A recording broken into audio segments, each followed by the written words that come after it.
আমার বন্ধুগণ, এই হযরত ওমর ফারুক রাদিয়াল্লাহু তাআলা আনহু একদিন বসছেন,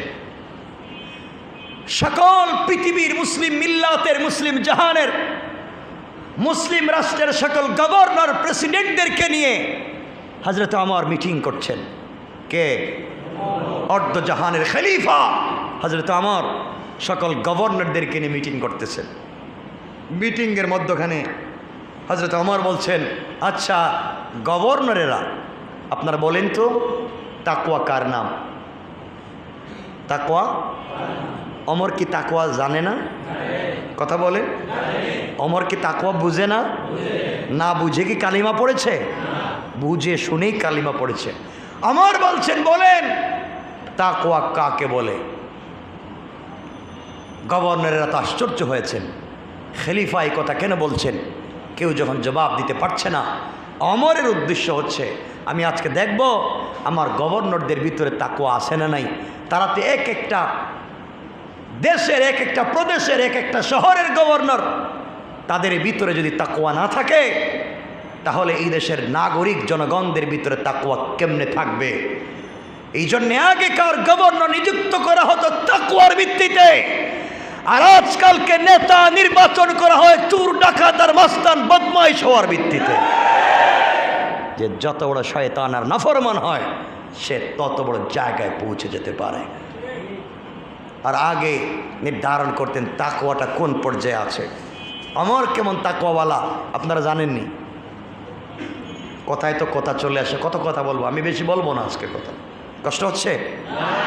অসুবিধা হচ্ছে? একটু হাত তুলেন কার কার অসুবিধা হচ্ছে।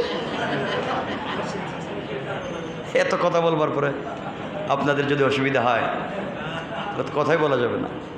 অসুবিধা হচ্ছে? কথায় কথা চলে আসে, অনেক কথা। ওমরের তাকওয়া কেমন ছিল? আল্লামা জুলফিকার নকশবন্দি খুতবাতে জুলফিকারে নিয়ে এসছেন।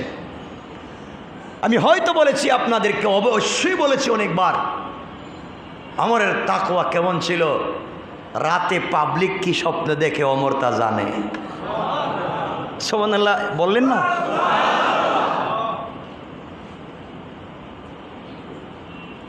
তাকওয়া কার নাম? আমার মুসলমান বন্ধুগণ, গভীর মনোযোগ। খলিফাতুল মুসলিমিন আমিরুল মুমিনিন হযরত ওমর ফারুক রাদিয়াল্লাহু তাআলা আনহুর জামানায় প্রধান বিচারপতি হযরত আলী কাররামাল্লাহু ওয়াজহা গভীর রজনীতে একদিন শুয়ে আছেন। স্বপ্নে দেখেন তিনি রাসূলের পিছনে ফজরের সালাত আদায় করতেছেন। আসতে বললেন কেন?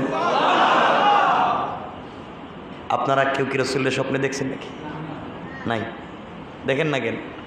অসুবিধাটা কোন জায়গায়?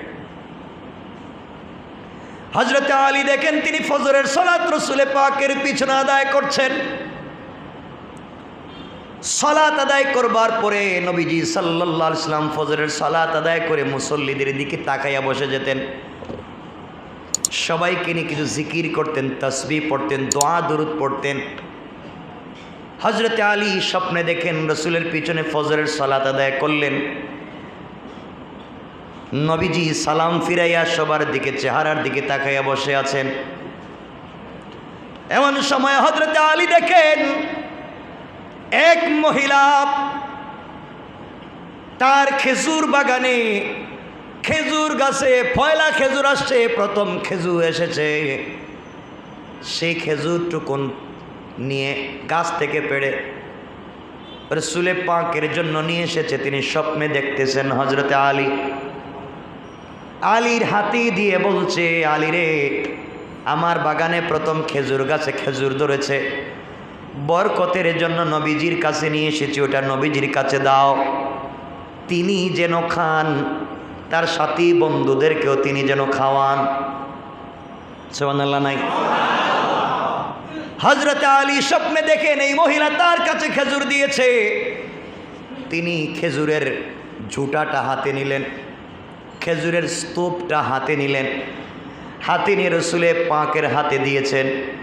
নবীজি খেজুরের স্তূপ হাতে নিয়ে, খেজুরের ঝুড়িটা হাতে নিয়ে নিজে মুখে দিলেন, সাহাবায়ে কেরামকে এক একটা করে দিলেন। হযরতে আলী বলেন, নবীজি আমাকেও একটা খেজুর দিয়েছেন, আমিও একটা খেজুর খাচ্ছি। মহিলা তার খেজুর বাগানের প্রথম খেজুর বরকতের জন্য নবীজির কাছে নিয়ে এসেছে। আজও সাধারণ পাবলিক বরকতের জন্য হুজুরদের কাছে অনেক কিছু নিয়ে আসে, আর হুজুররা বসে বসে শুধু খায়। কথা কন নাকি? হ্যাঁ আব্দুল আজিজ, শুধু মানুষ খায়। হুজুর দেন। নতুন একটা দোকান উদ্বোধন করছে, প্রথম বিরিয়ানি হুজুরে দেয়। গাছে একটা কাঁচামরিচ ধরছে, হুজুর এটা আপনি খান। গাছে একটা পেঁপে ধরছে, হুজুর এটা আপনি খান। গাছে একটা পেয়ারা ধরছে, হুজুর এটা আপনি খান। দেয় না? তো লাভ কি? এই হুজুরদেরকে খাওয়াই লাভ কি?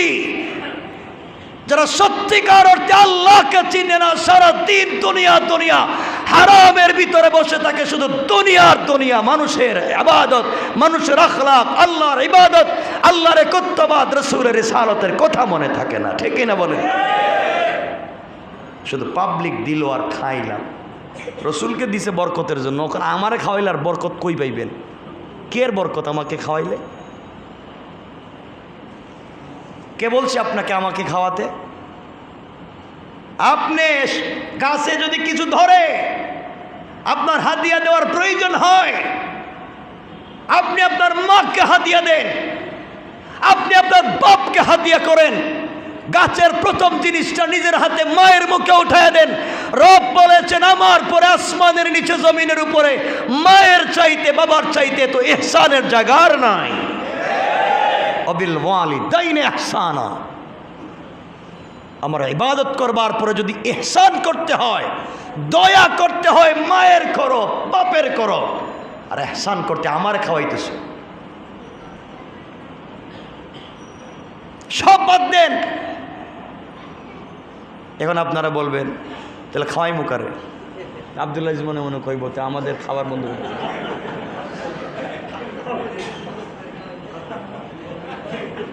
ঠিক আছে, আব্দুল্লাহ যেমনি মুটো হয়ে গেছে। এজন্য বলছি, শোনেন, যেই জায়গা দিবেন ওই জায়গা দিতে পারছেন না, ভুল পথে চলছেন, জিন্দেগি নষ্ট করছেন। আমি তো আমার কথাটুকুনি তো বলছি। এজন্যে আল্লাহকে ওয়াস্তে ভালো কথা বুঝেন, বুজুর্গদের কাছে যাবেন, এটা আলেমুল আমাদের কাছে মিশবেন, এটার অর্থ এটা নয় যে আপনার মা বাপকে অ্যাভয়েড করে, মা বাপকে বাদ দিয়া কোনো পীর, কোনো বাবা, কোনো ওয়ালি, গৌস, কুতুব তোমাকে জান্নাতে নিতে পারবে না। আগে ওই জায়গাটা ঠিক করে আসো। আমার বন্ধুগণ, হযরতে আলী দেখেন, নবীজি খেজুর দিয়েছেন, তিনিও খাচ্ছেন, সবাই খাচ্ছেন। এমন সময় মদিনার মসজিদে আজান হয়ে গিয়েছে, ফজরের আজান। হযরতে আলীর ঘুম ভেঙে গিয়েছে। ঘুম ভাঙ্গার পরে দেখেন, রসুল যে স্বপ্নে তাকে খেজুর দিয়েছিলেন, এই খেজুরের স্বাদ এখন পর্যন্ত তার জিহ্বায় লেগে আছে। আল্লাহু আকবার। হযরতে আলী ওযু করলেন, ওযু করে মসজিদে চলে গেলেন, মসজিদে নববীতে। হযরতে ওমর ফারুক তখন ইমাম। কে? অর্ধ জাহানের খলিফা। তিনি খলিফা, প্রেসিডেন্ট, যুদ্ধের ময়দানের সেনাপতি, আবার মসজিদের ইমামও, আবার মদিনার বাজারের ব্যবসায়ী সমিতির সভাপতি, সব একজন। সুবহানাল্লাহ। আর আপনারা কবেন, হুজুরের কাজ তো মসজিদে বসে থাকা, ও আবার ব্যবসা করবো কেন? হুজুরের কাজ মাদ্রাসায় বসে থাকা, ও আবার গাড়ি চালাইবো কেন? কেন? এটা ইবাদত। মসজিদ মাদ্রাসায় খিদমত করে, এটা চাকরি নয়, এটাকে চাকরি বলা যাবে না, এটা ব্যবসা নয়, এটা হচ্ছে শুধুমাত্র কেবলমাত্র দ্বীনের দাওয়াতের কাজ। এর জন্য একজন আলেমের দায়িত্ব হচ্ছে মসজিদের পাশাপাশি তিনি কোনো কাজ করবেন। কথা বলেন না কেন? না খারাপ কথা বলছি? বাংলাদেশে তো ফিরি ফিরি খাচ্ছেন, যান না একটু ইউরোপ আমেরিকায়, দেখবেন হুজুর সালাম ফিরিয়েই ব্যবসা করতে দোকানে বসে গেছে। নাই, সৌদি আরবেই যান, হুজুর নামাজ শেষ দোকানদারি করতেছে। আর আমাদের দেশে যদি সালাম ফিরাইয়া হুজুর দোকানে বসে খাইছে, এর পিছনে নামাজই হইতো না, ফতোয়া একটা দিয়ে দিব। আমার রাসূল মসজিদে নববীর ইমাম, মসজিদে নববীর খতিব, মসজিদে নববী কমিটির সভাপতি, মদিনার বাজারের সবথেকে বড় ব্যবসায়ী, সেই রসুল যুদ্ধের ময়দানে সেনাপতি, সেই রসুল আল্লাহর পক্ষ থেকে পয়গম্বর দূত, এত কিছু তিনি করতে পারলেন। রসুলকে তো আল্লাহ বলছেন সূরা ইনশিরাহ খুলেন, সূরা ইনশিরাহ 30 নম্বর পারা, আলাম নাশরাহ লাকা সাদরাক খুলেন, শেষ দিকে পড়েন। আল্লাহ বলছেন ফাইদা ফারাগতা ফানসাব, আপনি যখন ফ্রি হবেন ফানসাব, কাজ করেন। কি করেন? আবার বলা লাগবে, কি করেন?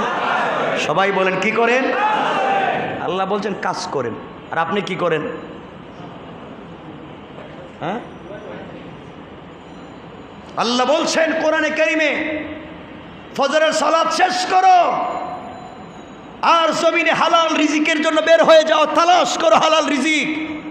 আর আমি হুজুর আর আপনি হুজুরে ফজর নামাজ পড়ে খুঁজতেছি কার বাড়িতে খতম আছে। এগুলো কি ব্যবসা? নামাজ শেষ হয়েছে, ব্যবসা শুরু করেন, দোকানদারি করেন, ছাগল রাখেন, কৃষি কাজ করেন, গাড়ি চালান। একজন হুজুর ফজরের পর থেকে জোহর পর্যন্ত সিএনজি চালাইলে তো 1000 টাকা রোজগার করতে পারে। কথা কোন না কেন? না পারে না? 1000 টাকা পায়। 1000 টাকা হলে মাসে 30,000 টাকা। হ্যাঁ, কেন আর একজনের কাছে হাত পাতা লাগবে? আমার কথা খুব কষ্ট পাচ্ছেন মনে হয়? পাইলে কি আর না পাইলে কি? আমি তো সবসময় বলতেছি শুধু আপনাদের জন্য, আমাদের জন্য, সকলের জন্য। দিনটাকে বুঝেন। সাধারণ মানুষ দোকানদারি যদি করতে পারে, চার ব্যবসা করতে পারে, রিক্সা চালাইতে পারে, তা আমরা পারবো না? কিছু না পারবো?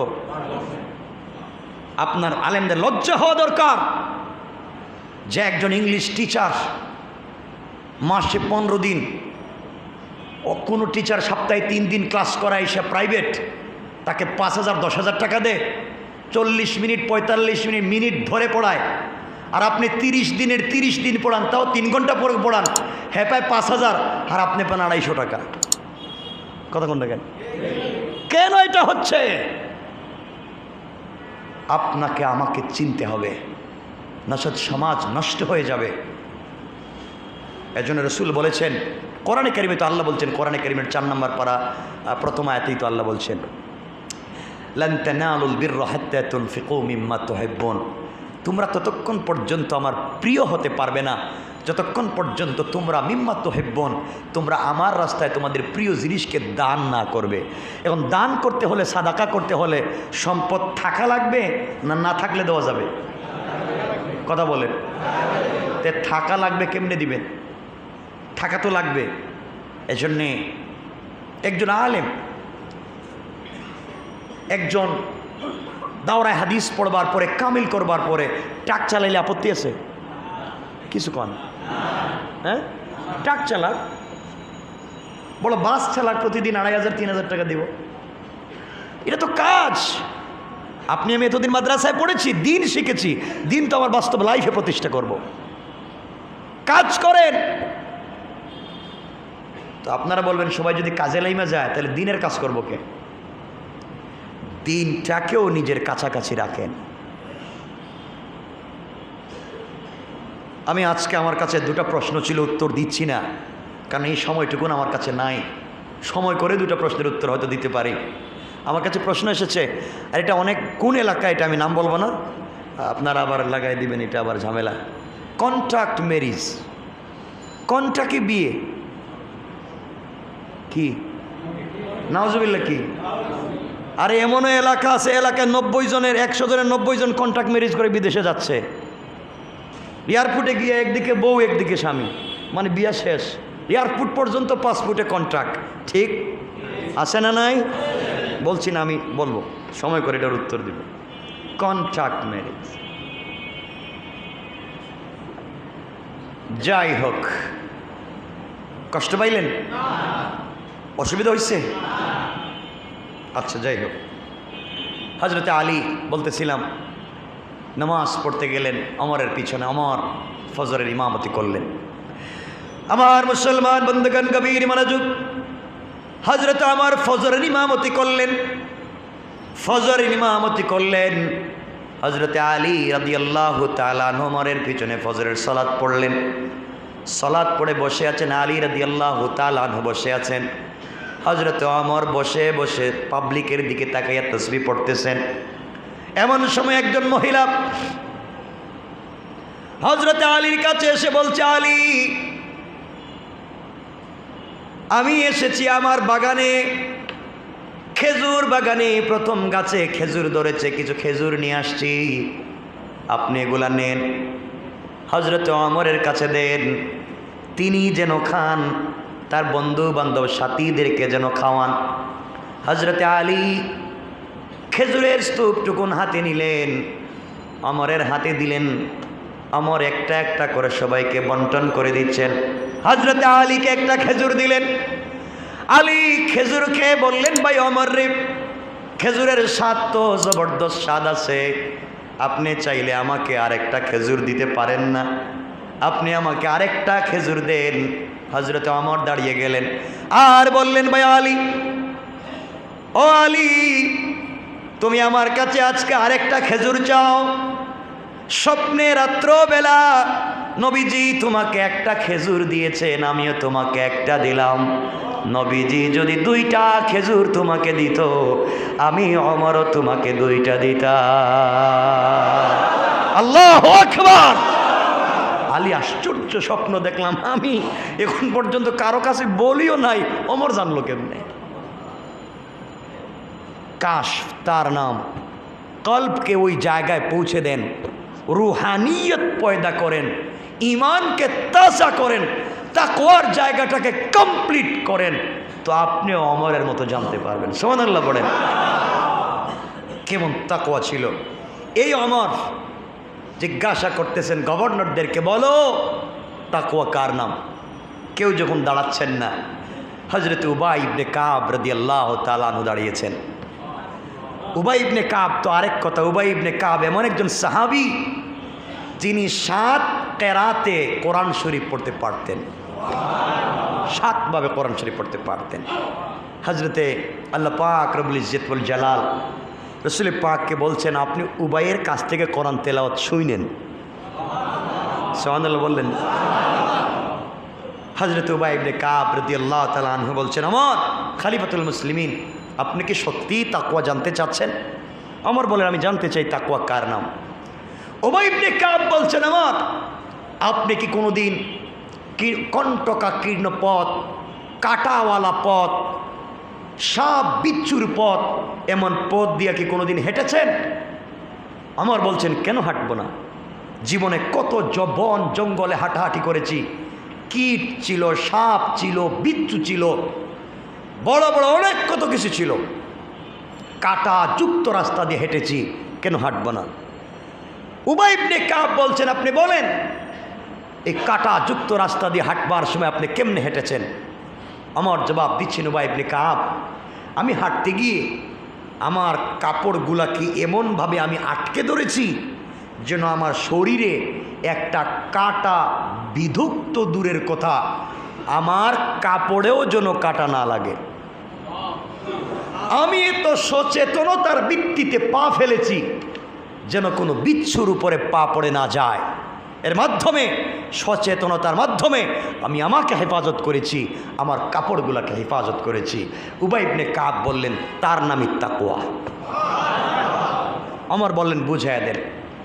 উবাই ইবনে কাব বলছেন, আমিরুল মুমিনিন, দুনিয়ার জমিনে শিরকের কাঁটায় বড়া, বিদআতের কাঁটায় বড়া, কুফুরের কাঁটায় বড়া, শয়তানি, নাফরমানি, সুদ, ঘুষ, জেনা, বেবিচার, বদমাইশির কাঁটায় বড়া, গোটা জমিন ফিতনায় ভরা। এই ফিতনাযুক্ত সমাজে ঈমান নিয়ে সচেতনতার ভিত্তিতে আপনাকে আমাকে এমনভাবে চলতে হবে যেন শিরকের কাঁটা না ঢুকে, যেন বিদআতের কাঁটা না ঢুকে, কুফরির কাঁটা না ঢুকে, সুদ ঘুষের কাঁটা না ঢুকে, এইভাবে নিজের কল্প নিজের বডিকে এমন করে জমায়া রাখতে হবে কোনো অন্যায় কাঁটা যেন না ঢুকে। এইভাবে যারা সমাজের ভিতরে চলতে পারে, সমাজে অন্যায় থাকবার পরে অন্যায়ের মধ্যেও চলাফেরা করে, এরপরও তার শরীরে কাদা লাগে না, তার নামই হলো তাকওয়া। সুবহানাল্লাহ বলেন। সহজ ভাষা ওই যে বাইম মাছ, বাইম মাছ চিনেন না মনে? আর কি মাছ চিনেন? গুত্তুম মাছ চিনেননি? একজনও চিনেন না মনে? চিনেন তো, খাননি, এটা ভালো জিনিস। বাইম মাছ ও কোথায় থাকে? কোথায়? কাদা লাগে? কাদা লাগে না, থাকি কাদার ভিতরে। তো বাইর যখন হয় তখন তো পরিষ্কারই থাকে। উবাই ইবনে কাব বুঝাচ্ছেন, গোটা সমাজ যদি বিদআতে ভরে যায়, গোটা সমাজ যদি শিরক আর মুনাফিকতে ভরে যায়, আপনি এই সমাজের থেকেও পূর্ণাঙ্গ ঈমান নিয়ে যদি মরতে পারেন, তার নামই হচ্ছে তাকওয়া। পড়েন সুবহানাল্লাহ। আমি বুঝাইতে পারলাম? আল্লাহ পাক বলছেন, এই জন্যই সূরা শুরু করেছেন, ইয়া আইয়ুহান নাস উত্তাকু, ও মানব সমাজ আল্লাহকে ভয় করো, তাকওয়া অর্জন করো। এই একটা শব্দের আজকের আলোচনা, আর লম্বা করতে চাই না। রব বুঝাতে চান, আমাকে ভয় করো। তাকওয়া তিন প্রকার। ইত্তাকু যে আল্লাহ বলে, তাকওয়া তিন প্রকার। আজ লম্বা আলোচনার দিকে যাব না, এই শব্দ 1 ঘন্টার উপরে চলে যাচ্ছে, আরো লম্বা সময় চলে যাবে। সংক্ষেপ করে দেই। 1 নাম্বার তাকওয়ার প্রথম নম্বর স্তর হলো কুফরি ছেড়ে দিয়া, কুফরি ছেড়ে দিয়া, শিরিক ছেড়ে দিয়া, কালিমা পড়ে যারা ইসলাম কবুল করে, তার প্রথম দরজার তাকওয়া, প্রথম প্রকারের মুত্তাকি যারা কুফরি ছেড়ে দিয়া মাত্র কালিমা অর্জন করেছে, কালিমা পড়েছে। 2 নম্বরের মুত্তাকি হলো তারা যারা ঈমান আনবার পরে সমাজে চলতে গিয়ে সগীরা কবিরা শিরিক বিদআত থেকে নিজেকে বাঁচায় রাখে। এরা হলো 2 নম্বরের মুত্তাকি, দ্বিতীয় পর্যায়ের মুত্তাকি। চূড়ান্ত পর্যায়ের মুত্তাকি হলো তারা যারা 24টা ঘন্টা আল্লাহ আল্লাহ বলা থেকে যত জিনিস বাধা প্রদান করে, আল্লাহর নামকে যেই জিনিসগুলা মাথা থেকে বলিয়ে দেয়, ওই সমস্ত জিনিস ছেড়ে দিয়া 24টা ঘন্টা ব্যবসা করে আল্লাহর নাম মনে রাখে, দুনিয়ার কাজে তাকে আল্লাহর নাম মনে রাখে, ড্রাইভিং করে আল্লাহর নাম মনে রাখে, রিক্সা চালায় আল্লাহর নাম মনে রাখে, সুইপারের কাজ করে আল্লাহর নাম মনে রাখে, কৃষি কাজ করে আল্লাহর নাম মনে রাখে। 24টা ঘন্টা আল্লাহর নাম তার জবান থেকে যায় না। এটা হলো চূড়ান্ত পর্যায়ের মুত্তাকি। আর আল্লাহ বলছেন, এই মুত্তাকি সম্পর্কে আল্লাহ বললেন, ইন্না আকরামাকুম ইনদাল্লাহি আতাকাকুম। আল্লাহ রাব্বুল ইজ্জত ওয়াল জালাল বললেন, ওই পর্যায়ের মুত্তাকি তাকওয়াওয়ালা যারা হয়ে যায়, তারা ইন্তেকাল করতে দেরি হবে, আমি আল্লাহর জিম্মাদারিতে জান্নাতে যেতে 1 মিনিটও দেরি হবে না। কোন সুবহানাল্লাহ। সুতরাং আমরা পারবো তো ইনশাআল্লাহ। আল্লাহ পাক এই তাকওয়া বুঝাবার জন্য, যেটা আইন দিয়ে হয় না, প্রশাসন দিয়ে হয় না, কারণ প্রশাসন পিটায়। তো কথা আরেকটা চলে আসছে, 1 মিনিটে বইলে দিই। 2 বন্ধু, কয় বন্ধু? 2 বন্ধু। একজন রে ধরছে পুলিশ, একজন রে আবার কোন একজন রে পুলিশ, আর আরেকজন রে ধরছে তবলিগওয়ালা। 2 জন রে 2 জনে নিয়ে গেছে গা। পুলিশের নিয়া এমন পিটানি দিছে জেলের ভিতরে, তুই চুরি করস কে? ও মায়ের খায়া যেদিন জেল থেকে বাইর হইছে, আগে ছিল চুর, এখন হয়েছে ডাকাইত। কি বুঝলেন? ডিমোশন হয়েছে না প্রমোশন হয়েছে? আগে ছিল চুর, এখন হয়েছে ডাকাত। আগে শুধু অন্ধকারে ডাকাতি করতে, এখন ডাইরেক্ট দিনের বেলা যা আছে দেন। কারণ মায়ের খাইতে খাইতে চামড়া শক্ত হয়ে গেছে। আর যে বেচারার তাবলীগওয়ালারা ধরছিল বা আল্লাহওয়ালারা ধরছিল, একটা কথা বললাম, ওই বেচারা আল্লাহওয়ালাদের সোহবতে থাকতে থাকতে কিছুদিন পরে দাড়ি দুড়ি রাইকা তাসবিহ হাতে নিয়ে নিজে আল্লাহওয়ালা হয়ে গেছে। সুবহানাল্লাহ বলেন। কারণ পুলিশ পিটায় কই? চামড়ায়। পুলিশ কোথায় পিটায়? কথা বলেন কোথায়? আর সমস্যা চামড়ায় না ভিতরে? কথা বলেন, সমস্যা চামড়ায় না ভিতরে? ভিতরে।